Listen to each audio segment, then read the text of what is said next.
স্বাস্থ্য ভালো নেই, একে দিতে গেলেও কয়েকজন এসে বাধা দিবে, ভাই এখানে মারা যাচ্ছে, তোমার খুশি খেয়ে মারা গেলে কোন মুসিবত তোমার উপরে আসে, ছেড়ে দাও। লাঠি গোটা বিল খুশি খাওয়া, এটা শুকনা দুঃখ, শুকনো। এই দুঃখটা টেনে আনলো কে? স্বাস্থ্য না?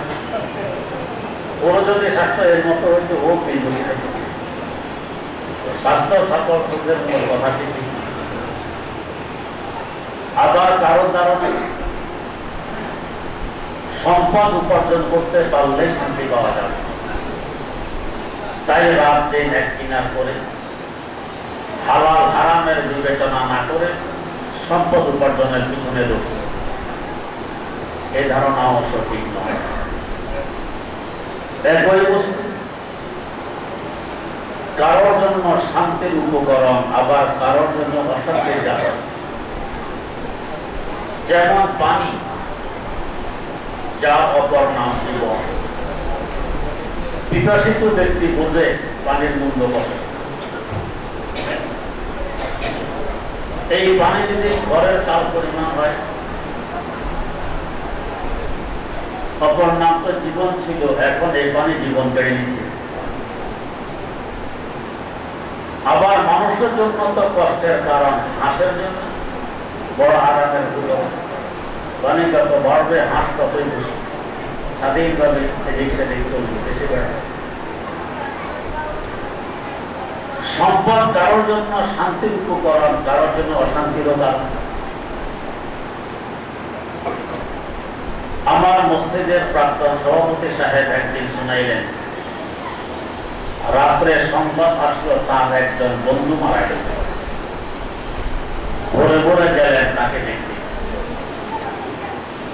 গিয়ে দেখতেছেন বন্ধু তো 6 তলা বাড়ির মালিক, গাড়ির মালিক, কোটি কোটি টাকার মালিক। বাড়ির সামনে লাশ এতিমের ন্যায় অসহায় অবস্থায় একা একা পড়ে আছে, লাশের সাথে কোনো মানুষ নেই। এই সুযোগে কয়েকটি কুকুর এসে তার পেট চিরে নাড়ি ভুড়ি নিয়ে টানাটানি করেছে। এই দুরবস্থা দেখে তিনি বলেন যে আমি চিৎকার দিলাম, তোমরা কোথায়? তোমাদের আব্বার এই দুরবস্থা। পরে দেখি ছেলেরাও বাড়িতে আছে, মেয়েরাও আছে, স্ত্রীও আছে। এরা লাশের কাছে নেই কেন? তো এই লোকটি গতকাল ব্যাংক থেকে 5 লক্ষ টাকা তুলে এনেছে, কিন্তু রেখেছে কোথায় কাউকে বলে।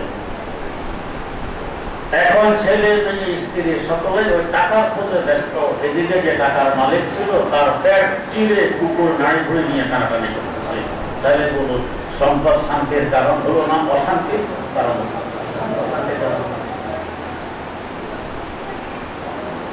কাঙ্ক্ষিত বস্তু স্থায়ীভাবে যদি ধরে রাখতে পারা যায়, এটা শান্তি। আবার চলে যাওয়ার আশঙ্কা থাকলে এই শান্তির ভিতরে একটা অশান্তি কাজ করে। সম্পদ আমি স্থায়ীভাবে ধরে রাখতে পারবো, হয়তো সম্পদ আমাকে ছেড়ে পথের ফকির বানিয়ে আরেকজনের কাছে চলে যাবে, অথবা সম্পদ ছেড়ে আমি কবরের কাছে চলে যাব। সম্পদের অবস্থা হলো যে তোমাদের মাল দৌলতে শাহী মহল, ये तुम्हारे माल दौलत ये तेरा शाही महल, या वो तुझको छोड़ देगा या उसे छोड़ेगा तू, या वो तुझको छोड़ देगा या उसे छोड़ेगा तू। যেহেতু সবসময় আশঙ্কা থাকে সম্পদ আমাকে ছেড়ে চলে যেতে পারে, আশঙ্কার ভিতরে কখনো শান্তি আসে না। এই সম্পদ আল্লাহ এক টেনশন কবে সম্পদ চলে যায়, আরেক টেনশন চাঁদাবাজে কবে ধরে, আরেক টেনশন মস্তান কবে এসে আক্রমণ করে, আরেক টেনশন ইনকাম ট্যাক্স আবার কবে দিতে পারে না পারে, টাকাতের টেনশন, কত প্রকারের টেনশন। তাই ঘুমের ট্যাবলেট ছাড়া ঘুম আসে না। যার কাছে সম্পদ নেই, ঘুমটাতে একখানা হাত মাথার নিচে দিয়ে নাক টেনে ঘুমায়। আমাদের মুরব্বীদের মুরব্বী সাইয়্যিদ তায়েফা হযরত হাজী আমদাদুল্লাহ মুহাজির মুফতি রহমাতুল্লাহ আলাইহি আল্লাহ পাকের কৃতজ্ঞতা প্রকাশ করতে গিয়ে বলতেন, মা হেছে না দারে মগমে হেছে না দারে, মা হেছে না দারে মগমে হেছে না দারে, দস্তার না দারে মগমে হেছে না দারে। সম্পদ নেই, সম্পদের চিন্তাও নেই, বড় আরামে কমে গেল। তাহলে বুঝা গেছে সম্পদ কামাইতে পারলে শান্তি আসবে, এটা আবশ্যক নয়। ব্যর্থতার মধ্যে কখনো শান্তি নেই, শান্তি তো সফলতা নেই। মাছ মারতে গেলেন নদীতে, একটি বোয়াল মাছ পেয়ে গেছেন, আমজা করে ধরে নদীর পাড়ে নিয়ে এসেছেন। বনের আনন্দে চিৎকার শুরু করেছেন, দেখে যাও কত বড় মাছ পেয়েছে। খুশিতে লাফালাফিও শুরু করবেন। বোয়ালেরও চক্ষু আছে, আপনাকে লাফ দিতে দেখে তারও লাফ দেওয়ার কথা মনে করেছে। জোরে জোরে এক লাফ মেরে আবার নদীতে চলে গেছে, ধরে রাখতে পারলেন না। বলুন তো এটা সফলতা না ব্যর্থতা? বরং যে পথেও পাইনি তার থেকে আপনার ব্যর্থতা আরো মারাত্মক। ও এই পরিমাণ আফসোস করবে না যে পরিমাণ আফসোস আপনি করবেন, তেও হারিয়ে গেছে। তো সম্পদ কামাই করার পর হয়তো সম্পদ আমাকে ছেড়ে আরেকজনের কাছে চলে যাবে, অথবা আমি সম্পদ ছেড়ে কবর দেশে চলে যাব। তো তাহলে সম্পদ তো ধরে রাখতে পারলাম। এই যে সফলতা না ব্যর্থতা? ব্যর্থতার মধ্যে কখনো শান্তি। আবার কারোর ধারণা ক্ষমতা অর্জন করতে পারলে, ক্ষমতা ধরে রাখতে পারলে শান্তি পাওয়া যাবে, এই ধারণাও সঠিক নয়। আমাদের দেখা বিষয়, আজকে আমি ক্ষমতায় তো কালকে জেলখানা, আজকে ক্ষমতাই তো আমাকে কালকে জেলখানায় নিয়ে গেছে। আজকে আমি ক্ষমতায়, কালকে ফাঁসির কাস্টে, আজকের ক্ষমতায় কালকে ফাঁসির কাস্টে নিয়ে গেছে। কিসের শান্তি? ক্ষমতা থাকা অবস্থাও শান্তি নেই, কখন কি সমস্যা হবে। আমাদের মাননীয় প্রেসিডেন্ট সাহেবের একটি বক্তব্য পেপারও এসেছে। তো ঘরে গেলাম, স্ত্রী তাড়াহুড়া করে ডিম ভাজি করে দিয়েছে খাওয়ার জন্য। হাত বাড়াইলাম ডিম খাওয়ার লক্ষ্যে, তারপরে সে বাধা দেশান একটু অপেক্ষা, কি ব্যাপার, পরীক্ষা করতে হবে, এটা খাওয়া যাবে। পরীক্ষা করতে করতে ডিম ঠান্ডা হয়ে গেছে। তো বলুন তো, স্ত্রীর হাতে ভাজি করা গরম ডিম যে সাথে খাওয়া যেত, ঠান্ডা ডিম ওই সাথে খাওয়া যাবে? সাথে খেতে তো পারলো না, কে বাধা দিত? ক্ষমতা ইচ্ছে। প্রেসিডেন্ট না হলে ডাক্তার বাধা দিত না, পরীক্ষা করতো না, ডিমও ঠান্ডা হতো। বোঝা গেছে ক্ষমতার মধ্যেও শান্তি। আবার কারো ধারণা, এটা বোঝার উপায় ছিল, গোলামের মাথার চতুর্দিক চুল থাকতো ছোট, কামানোর মতো, উপরের দিক থাকতো বড়, এটা চিহ্ন ছিল গোলাম। এখন আমাদের মুক্ত যুবক ভাইয়েরা গোলাম সাজতে চায়, দেখবেন মাথার চতুর্দিক কামানোর মতো, উপরের দিক লম্বা লম্বা গোলাম থাকতো। কেন পশ্চিমা বিশ্ব করছে আমাকে করতে? তার মানে আমি ওদের গোলাম সাজলাম। আর আছে কিনা এটা দেখার বিষয় নয়, তারা করছে আমাকে করতে হবে। এভাবে বুঝে না বুঝে অনুকরণ, এটা বানরের স্বভাব, মানুষের নয়। বানর বুঝে না বুঝে অনুকরণ করে।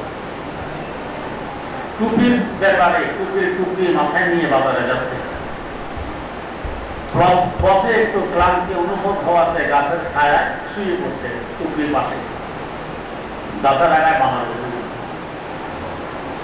এই বেচারা যেহেতু টুপির ব্যবসা করে, তাই নিজেও তো একটি টুপি অন্তত মাথায় রাখতে হবে টুপির ব্যাপারে। বানর দেখতেছে এক লোকের মাথায় টুপি, ওরাও টুপি নিয়ে টুপি পাবে নি। হঠাৎ দেখে যে টুপি ভর্তি টুপি, টুপির জন্য অভাব নেই, কত ঘুমায়। বানর একে একে নেমে এসে সব টুপি মাথায় দিয়ে বড় বড় হুজুর গাছের গায়ে বসে আছে। কিছুক্ষণ পর ব্যাপারে ঘুম থেকে উঠে দেখে টুকরি খালি, কোনো টুপি নেই। ইন্নালিল্লাহ, আমার ঘুমের ফাঁকে চোর আমার টুপিগুলো নিয়ে গেছে। অনেক দুঃখের মাথার টুপিগুলো খুলে ফেলে দিই। বাবারা তো দেখতেছে, এটা অনুকরণ করা। এখন ওরা মাথা থেকে টুপি খুলে খুলে ফেলতেছে। ব্যাপারে তো আশ্চর্য, ব্যাপার কি, আকাশ থেকে যেন মান্না চালু আর টুপি নাচে দিতেছে।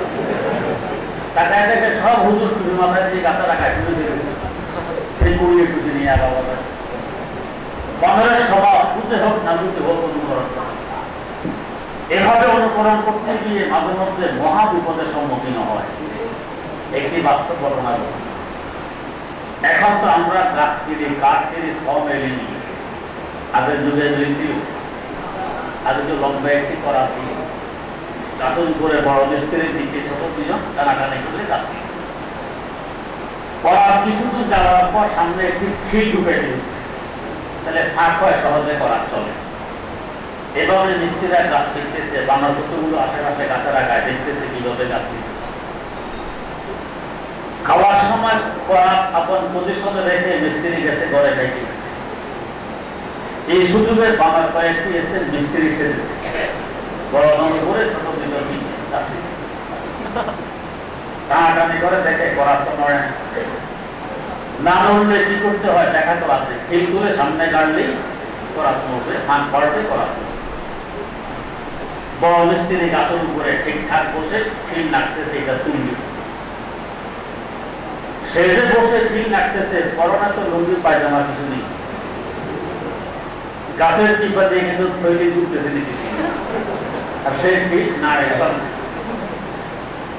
নাড়তে নাড়তে হঠাৎ যখন খিল উঠলো গাছের দুই পাশ মিলে থৈলি তো চিপা দিবে, হ্যাঁ চিৎকার নিচে দুইটা করার মরা খুঁজে ভাবছে যে বড় মিস্ত্রির উপরে কেয়ামত নাযিল হয়েছে, আমাদের উপর আরো কত বড় কেয়ামত নাযিল হয়েছে। ও তো কাটতে পারতেছে না, থৈলি যে সিটার ভিতরে মিস্ত্রিরা খেয়ে দিয়ে এসে দেখে বানরকে লাফালাফি করতেছে, কাছে এসে গেছে, এরপরও ভাবতেছে না ব্যাপার পিঠে এত বড় সাহস ভাগে না কেন। আরো কাছে এসে দেখে হায় হায় ভাববে কি করে, থৈলি তো সিটার ভিতরে থৈলি রেখে তো বাধা নাই। কুড়ালের ব্যক্তি আগে খিলের মাথায় পিটাইয়া খিল ঢুকেছে, এখন বড় বিয়ের মাথায় পিটে গেছে। এই দশা কেন উঠবে?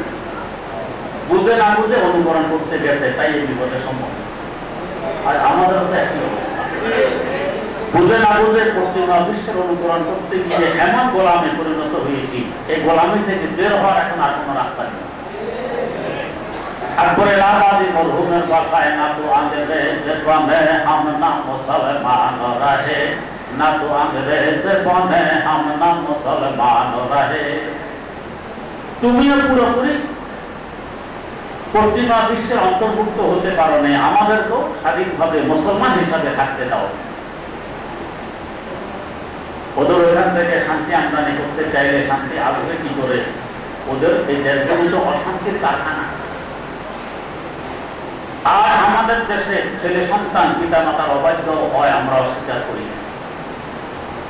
এরপরেও পিতা মাতাকে দুমুঠো ভাত খেতে দিলে অবাধ্য ছেলে দেয়, মারা গেলে দাফন কাফনের ব্যবস্থা অবাধ্য ছেলে করে। গিয়ে দেখুন পশ্চিমা দেশে যুবক ছেলে আরেকজনের যুবতী মেয়ে নিয়ে বাইরে উল্লাসে মস্ত, যুবতী মেয়ে আরেকজনের যুবক ছেলে নিয়ে তামাশায় মত। গুরু আব্বা আম্মার সেবা করবে, খেদমত করবে, দূরের কথা সেবা খেদমতের অনুভূতি পর্যন্ত বিদায় নিয়ে গেছে। ঘরের ভিতরে মারা গেছে আব্বা, ঘরের দুয়ার খোলার ভিতরে আর কেউ নেই। লাশ পচে যখন দুর্গন্ধ বাইরে ছড়িয়ে পড়েছে, পুলিশ এসে দুয়ার ভেঙে ভিতরে ঢুকে দেখে লাশ পৌঁছেছে। এই দুরবস্থা দেখে ওই দেশের সরকার বাধ্য হয়ে বুড়াবুড়ির কারণ তুলেছে। কারণ আমাদের দেশে যেরকম গরু ছাগলের কারণ আছে, হাঁস মুরগির কারণ আছে, এখানে হাঁস মুরগি পালা হয়। আমাদের ইউরোপে বুড়াবুড়ির কারণ আছে, সাথে এদের এখানে পাবে। আমাদের দেশে এখন তাদের দেখা দেখে শুরু হয়ে গেছে বৃদ্ধ আশ্রম। এমন ঘটনা ঘটেছে, বুড়া মারা গেছে, সন্তানের কাছে কর্তৃপক্ষ ফোন করেছে, তোমার আব্বা মারা গেছে, লাশ নিয়ে যাও। তখন হ্যাঁ আসতেছি আসতেছি পর্যন্ত শেষ, ছেলে আর আসতেছে না।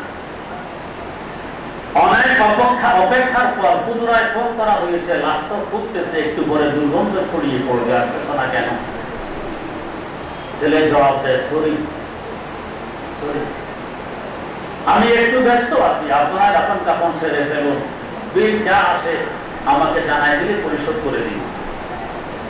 এর নাম মানবতা। বিচক্ষণতার সাথে তাদেরকে যারা দেখেছে, জরিপ করেছে, তাদের মধ্যে অন্যতম ডক্টর ইকবাল বলুন, তাদের কাছ থেকে ডক্টরেট ডিগ্রি নিয়েছি। তার ভাষায় তিনি বলতেছেন तारीख है अफरंग में शीनों के धुएं से तारीख है अफरंग में शीनों के धुएं से ये वादी ये मैंने ही शायान तजल्ली ये वादी ये मैंने ही शायान तजल्ली নীল কারখানা ও ইন্ডাস্ট্রিজের ধোঁয়ায় আমেরিকা ইউরোপের আকাশ যেভাবে কালো হয়ে আছে, অশান্তির অনলে জ্বলতে জ্বলতে তাদের অন্তরগুলো এভাবে কালো হয়ে আছে। প্রশ্ন জাগে, ব্যবসা বাণিজ্য ওদের হাতে, সম্পদ ওদের হাতে, ক্ষমতা ওদের হাতে, শক্তি ওদের হাতে, অশান্তি কেন? তিনি আগে প্রশ্নের উত্তর দিতেছেন, ওই যে আয়েশা ফরামা যে হুকুমত ये तिजारत ये आयशे फरामा ये हुकूमत ये तिजारत दिल से न दे नूरों में महबूब तसल्ली दिल से न दे नूरों में महबूब तसल्ली ব্যবসা বাণিজ্য অর্থ সম্পদ ক্ষমতা সবই কিছু আছে, কিন্তু নূরে ঈমান অন্তরে নেই, যার দরুন শান্তিও না। বোঝা গেছে পশ্চিমা বিশ্ব থেকে আমদানি করতে গেলে শান্তির পরিবর্তে অশান্তি আমদানি হবে, শান্তি হবে না। তাহলে শান্তি কোথায়? আমাদের ক্ষুদ্র বিবেক আর জ্ঞান দিয়ে শান্তির রাস্তা চয়ন করা আদৌ সম্ভব নয়। তাই আমাদের আল্লাহ দয়া মায়া করে শান্তির রাস্তাটি দেখাই দিন। তিনি বলছেন, মান আমিলা সালিহাম মিন যাকারিন আও উনসা ওয়া হুয়া মুমিন فلنحيينه حياة طيبة ولنجزينهم أجرهم بأحسن ما كانوا يعملون। যে ব্যক্তি ন্যায় আমল করবে, চাই সে পুরুষ হোক চাই নারী, যদি তার মধ্যে ঈমান থাকে, অর্থাৎ ঈমানের সাথে যে ন্যায় আমল করবে, আল্লাহ পাক বলেন আমি তাকে পবিত্রতম জীবন দান করব। যে পবিত্র জীবনে অশান্তির লেশ মাত্র নেই, শুধু শান্তি সাথে। কোথায় জীবন দান করবে? তো ইহকালে ও পরকালে উভয়। এবং যে পরিমাণ সে আমল করেছে এর থেকে আরো উত্তম প্রতিদান আমি তাকে দান করব। তো বোঝা গেল শান্তি নিহিত আছে ঈমানের সাথে নেক আমলের মধ্যে, এর বাইরে কোথাও শান্তি নেই। কেউ হয়তো প্রশ্ন করতে পারেন, কত আল্লাহওয়ালা ন্যায় আমল করে সব সময় গুনার ধারে কাছে যায় না, মুসিবতে ডুবে আছে, আমরা দেখি আল্লাহ পাকের ওয়াদা কোথায় সত্য রইল? এমন আমরা দেখি, ঠিক অস্বীকার করি না, কিন্তু এটাকে বলা হয় সুরি অশান্তি। দেখতে দেখা যায় অশান্তি, বাস্তবে অশান্তি নয়। আল্লামা আব্দুল হাই পাহাড়পুরি রাহিমাহুল্লাহ তাআলাকে আমি একদিন প্রশ্ন করেছিলাম যে হুজুর, আমাদের যদি কোনো মুসিবত আসে তো আমরা মনে করি কোনো গুনাহ হয়ে গেছে, কোনো নাফরমানি হয়ে গেছে, কাফারা স্বরূপ আল্লাহ পাক এই মুসিবত দিয়েছে। যারা অপ্রাপ্ত বয়স্ক নাবালেগ, এরা মুসর খায়, হাত বাঁধে, পা বাঁধে, এদের মুসিবত কেন? তাদের তো কোনো গুনাহ নেই। তো হযরত জবাব দিলেন, এদের মুসিবতটা হলো সুরি মুসিবত। দেখতে দেখা যায় মুসিবত, সুরতে মুসিবত, বাস্তবে মুসিবত নয়। আমি পরীক্ষা করেছি, আমার ছোট্ট ভাতিজি দৌড় হাসছে, মশর খেয়ে টস করে পড়ছে, এমন এক চিৎকার দিল মনে হয় ব্যথা এখন সে মারাই যাবে এই অবস্থা। আমি বললাম, মাশাআল্লাহ, তুমি এত জোরে লাফ দিতে পারো? আমিও তো পারবো না। আরেকটা লাফ দেওয়া তো দেখি, আরো কতগুলো দেখতে পারো। আহা করে হেসে দিল, উঠে আরেক লাফ দিয়ে দিল। তো আগে যে চিৎকার দিল সে মানা পায়, এখন কোথায় গেল তার সে ব্যথা। বুঝা গেছে দেখতে দেখা যায় ব্যথা, কষ্ট, বাস্তবে এটা কষ্ট নয়। কিছু মুসিবত আছে দেখতে দেখা যায় মুসিবত, বাস্তবে মুসিবত। খালিল খোদা সাইয়েদেনা হযরত ইব্রাহিম আলা নবিয়িনা ওয়া আলাইহিস সালাতু ওয়াস সালাম, কমবক্ত নমরুদ তাকে অগ্নি কুণ্ডলিতে নিক্ষেপ করেছিল। আগুনের ভিতরে গেলে শান্তি নেই, অশান্তি? এর থেকে বড় অশান্তি দুনিয়াতে আর আছে? সামান্য একটু আঙ্গুল যদি লাগে আগুনে, কি পরিমাণ জ্বলন, কি পরিমাণ অশান্তি দেখুন। আর গোটা খলিল আগুনের ভিতরে কি পরিমাণ অশান্তি চিন্তা করেন। আসলে অশান্তি ছিল। হযরত জিবরিল আমিন এই অবস্থা থেকে আল্লাহ পাকের দরবারে গেলেন। আল্লাহ, গোটা দুনিয়ায় একমাত্র আপনার তাওহীদের পতাকা ওয়াহি ইব্রাহিম বলি, তার সাথে আপনার দুশমন নমরুদের এই ব্যবহার, এটা সহ্য করা যায়? আল্লাহ একটু অনুমতি দেন, আগুনগুলো তুলে নিয়ে নমরুদের মাথায় ঢেলে নেন। আল্লাহ পাক বললেন, জিবরাইল, যার টাকায় পতিত হয়ে তুমি আমার কাছে এসেছো অনুমতির জন্য, তাকে একটু জিজ্ঞেস করে দেখো সে কি বলে। খলিলের কাছে জিবরিল আমিন আসলেন। ও খলিল, পুরো বিশ্বে একমাত্র তাওহীদের পতাকা ওয়াহি আল্লাহ, আর আপনার সাথে আল্লাহর দুশমন নমরুদের এই ব্যবহার, এটা কি আমরা সহ্য করতে পারি? একটু অনুমতি দিন, আগুনগুলো তুলে নিয়ে নমরুদের মাথায় ঢেলে দিন। এমন সুযোগ যদি আমাদের হাতে আসতো কি বলতেন? বলতেন, হুজুর হাত দেরি করার কি দরকার, এটা হাতের আগুনগুলো নিয়ে তার মাথায় ঢেলে দেন, দুনিয়াবাসী বুঝুক আমি যে সুফি সম্রাট, সবাই বুঝবে আমি বিশ্ব অলি। তাড়াতাড়ি বাস্তবেরা অলিয়েরা মিস্ত্রিদের লুকিয়ে রাখতে চায়, কখনো প্রকাশ করতে চায় না। তো বনমানে বসাহের নজরে গাওহাবে দারি, বনমানে বসাহের নজরে গাওহাবে দারি, ঈশানা তুয়া গশতে বতদ দিকে করে চান, ঈশানা তুয়া গশতে বতদ দিকে করে চান। আরে আল্লাহ যদি সাক্ষী দেয়, আরে আল্লাহওয়ালা যদি সাক্ষী দেয় তুমি আল্লাহওয়ালা, এটা সত্য সাক্ষী।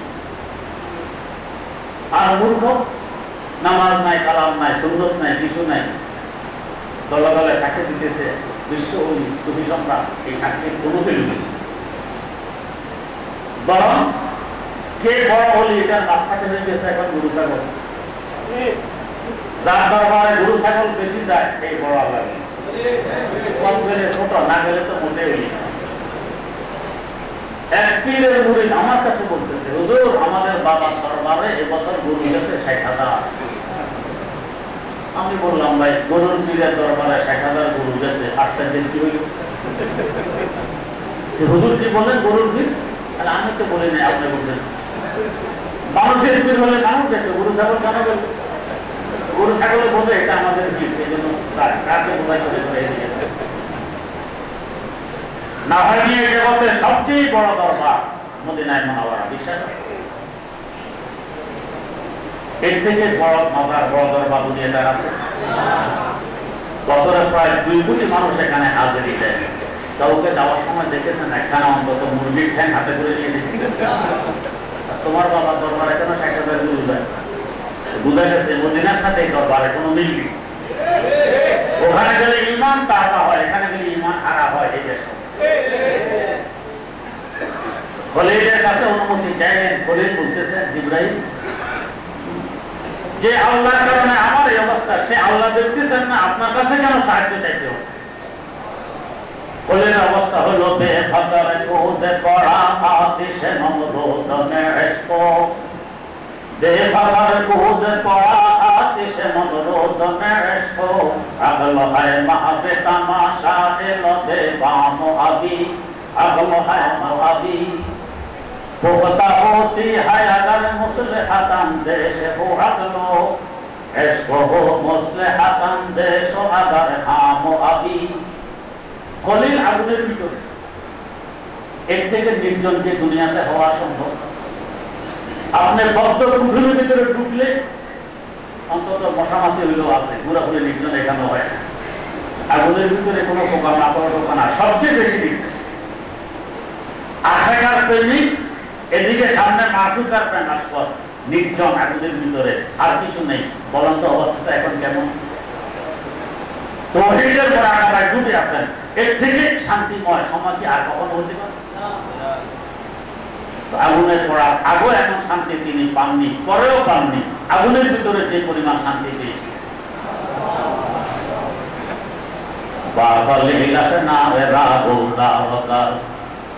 ফুলের বাগানে এত শান্তি নেই, আগুনের ভিতরে যত শান্তি ছিল। দেখতে দেখা যায় বড় অশান্তি আগুনের ভিতরে দীর্ঘ 40 দিন, কিন্তু বাস্তবে ছিল শান্তি। এটাকে বলে সুরি অশান্তি, দেখতে দেখা যায় অশান্তি। কোন আল্লাহওয়ালাকে যদি দেখা যায় অশান্তিতে আছে, দেখতে দেখা যায় অশান্তি, বাস্তবে অশান্তি নয়, এই অবস্থায় যদি তাকে জিজ্ঞেস করেন হুজুর কেমন আছেন, অন্তরের অন্তরস্থল থেকে বেশি উঠবে আলহামদুলিল্লাহ, আল্লাহ পাক ভালো রেখেছেন। অশান্তিতে বলতো ভাই বললাম গেলাম, কিন্তু আলহামদুলিল্লাহ আল্লাহ পাক ভালো রেখেছেন, এই জবাব প্রথমে। তো তাহলে বোঝা গেল শান্তি একমাত্র ঈমানের সাথে নেক আমলের মধ্যে নিহিত। স্বাস্থ্যের মধ্যে নেই, সম্পদেও নেই, ক্ষমতায়ও নেই, পশ্চিমা বিশ্ব। ঈমানের সাথে নেক আমল কোনটা আর কোনটা নেক আমল নয় বুঝলো কি? এটা বুঝতে হলে হয় নিজে কোরআন হাদিস বুঝতে হবে, না হয় ওলামায়ে কেরাম থেকে বুঝে নিতে হবে। আজকাল তো আফসোসের সাথে বলতে হয়, আমরা মনে করি কি আমার হাতে মোবাইল আছে, টিপ দিলে বাংলা হাদিস বেরিয়ে আসে, টিপ দিলে আয়াত অনুবাদ পাওয়া যায়। মৌলবীরা ব্যাপারটা কি? ছোট্ট একটি ঘটনা বলে শেষ করতেছে, বুঝে চলে আসে। এক ব্যক্তি আশা খেয়েছে গুলিস্তান, কোমরে প্রচন্ড ব্যথা, ডাক্তারের কাছে এসেছে বনশ্রী চিকিৎসা দিতে। ডাক্তার ঘটনা শুনে প্রেসক্রিপশন লিখলেন, একটি মলমের নাম লিখলেন, নীতি লিখলেন, যেখানে ব্যথা পেয়েছেন সেখানে দৈনিক 3 বার মালিশ করবেন, 3 দিন পর পুনরায় আমার সাথে সাক্ষাৎ করবেন। প্রেসক্রিপশন রোগীর হাতে দিয়ে ডাক্তার বলছেন, একটু ভালো করে বুঝে নেন, শুনুন আমি কি বলছি। ডাক্তার সাহেব, আমাকে কি ভাবছেন আপনি? আপনার থেকে আমি ছোট পণ্ডিত নই, সার্টিফিকেট আমার কাছে কয়েকজন আরো বেশি আছে। আপনি হয়তো এক লাইনে, আমি আরেক লাইনে, এটুকু বেশি। আপনি আমাকে কি বুঝাবেন? কি করতে হবে না হবে সব লেখেননি? কাহা লিখেছি, তো বোঝানো দরকার। বেচারার পাণ্ডবদের কথা শুনে ডাক্তার ঠান্ডা হয়ে গেল না, বুঝে। বেচারা ডাক্তারের বিলেট দিল 500, সিএনজি ভাড়া 500, বরং খরিদ করেছে 500, 15 টাকা খরচ। প্রত্যেকদিন সকালে একবার, দুপুরে একবার, বিকালে আরেকবার সিএনজি ভাড়া করে গুলিস্তান যায়। যেখানে ব্যথা হয়েছিল আশা খেয়ে পড়ে সেখানে মলম মালিশ করে। যতই মালিশ করে ব্যথা ততই বাড়ে। তৃতীয় দিন দেখে কোমরা সোজাই করা যায় না, এই পরিমাণ ব্যথা। মনে মনে খুব যাই আজকে তো যাবার পেয়ে গেছে, 12টা বাজার, তুই ডাক্তার এসেছিস, ব্যথা বেড়ে গেল। 3 দিনে দিয়ে আসতে প্রত্যেক দিন 15 টাকা খরচ, সিএনজি ভাড়া। 3 দিনে 4500, প্রথম দিনে 1500, 6000 খরচ। তৃতীয় দিন বিকালে ডাক্তার কাছে দিয়ে বলে, ডাক্তার সাহেব তুই ডাক্তার এসেছিলেন তো কি হয়েছে? এখন আমি ব্যথায় কোমর সোজাই করতে পারি। এই আপনার ডাক্তার ভুল ওষুধ দিলেন। ডাক্তার সাহেব বললেন, কেন মালিশ ঠিকঠাক করেন নাই ব্যথার জায়গা? কি করছি? তাহলে একটু দেখি তো ব্যথার জায়গাটা দেখা। তাহলে আপনি একটু বসুন, আমি সিএনজি আনতেছি। তো ব্যথার জায়গা দেখাবেন, সিএনজি আনবেন কেন? তো ব্যথার জায়গা তো গুলিস্তান। ডাক্তার তো হতবাক, কি করে? আচ্ছা আনুন দেখি কি আসলে সিএনজি আনার পরে গুলিস্তান জায়গা দেখে মলম মালিশ করতে করতে রাস্তা হিসা হবে। তো সারা দিকে যদি এখানে মলম মালিশ করে ব্যথা ভালো, এই দশা কেন করছে? যার থেকে বুঝে নেওয়ার প্রয়োজন ছিল তার থেকে বুঝে নেই, নিজে মন্দির ছাত্র। তেমনি ভাবে কোরআন হাদিস অনুযায়ী আমল করতে হলে যাদের থেকে বুঝতে হয় ওলামায়ে কেরাম, তাদের থেকে বুঝে আমল করতে হবে, সঠিক আমল হবে। আর যদি নিজে পণ্ডিত ছাত্র, তো মালিশ কোথায় করার দরকার করবো আর এখানে, এটা সঠিক আমল হবে না। কিছু শিরিক হবে, কিছু বেড়া হবে, কিছু মাকরুহ হবে, কিছু হারাম হবে। এই আমল দিয়ে সুখ শান্তি পাওয়া যাবে না, না ইহকালে না পরকালে। এই জন্য ওলামায়ে কেরামের প্রয়োজন। আল্লাহ রাব্বুল আলামিন আমাদেরকে সঠিক বোঝার তৌফিক দান করুন। হযরতের আদেশে আমি আসতে বাধ্য হয়েছি। আমার আসলে আরেকখানে খতমে বুখারীর প্রোগ্রামটা খারাপ, আমরা ফোন করেছি, আমি বিদায় নিচ্ছি। সুবহানাল্লাহি ওয়া বিহামদিহি, সুবহানাকাল্লাহুম্মা ওয়া বিহামদিক, আশহাদু আল্লা ইলাহা ইল্লা আনতা, আস্তাগফিরুকা ওয়া আতুবু